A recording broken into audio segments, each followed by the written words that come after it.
Assalamu alaikum, урматтуу кыргыз элим. Мен Кахаров Рустам 65 кг салмакта дүйнө чемпиону болдум. Биринчиден Аллах таалама чексиз шүгүрлөр болсун, жана мактоолор. Бул жеңишке бир гана менин этип эмес, мен сиздердин колдооңуздар менен жана дуаларыңыздар менен мен чемпион болуп жатам. Мен тренерлериме, жеке тренерлериме жана ата-энеме, бир туугандарыма чоң ыраазычылыгымды билдирем. Бул дүйнө чемпионатына биз абдан жакшы даярдыкта келгенбиз.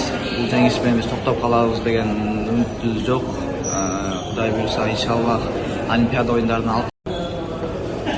Ассаламу алейкум, урматтуу кыргыз мекендештерим. Мен Исаков Муса. Биринчиден Алла таалама чексиз шүгүрлөр, чексиз мактоолор болсун. Силердин колдоп коштоп турганыңыздарга чоң рахмат. Ошондой эле дүйнө чемпионатынан алтын байгеге ээ болдук. Буга чейин дайындыктар абдан жакшы болгон. Assalamu alaikum, урматтуу кыргыз элим, урматтуу мекендештерим.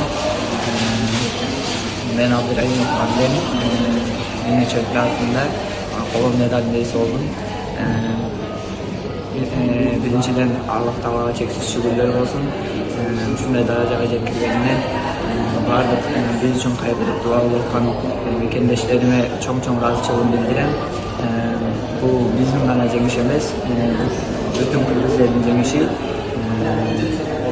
Ошондон пайдаланып агайларыма, ата-энеме, туугандарыма, баардык биз үчүн кайрылып дуа кылган мекендештериме чоң терең ыраазычылыгымды билдирем. Бул медаль алгачкы медалыбыз болсун. Алдыда көп үмүттерге жетишкен. Assalamu alaikum, урматтуу кыргыз элим. Биринчиден Аллах таалама чексиз шүгүрлөр, мактоолор болсун. Ушундай даражага жеткирип турган баардыгыңыздардын колдооңуздарга чоң рахмат. Биринчиден агайыма, бир туугандарыма, жеке тренерлериме чоң ыраазычылык айткым келет. Баардыгыңыздардын дуаларыңыздар үчүн ушундай даражага жетип отурабыз. Баардыгыңыздарга чоң рахмат.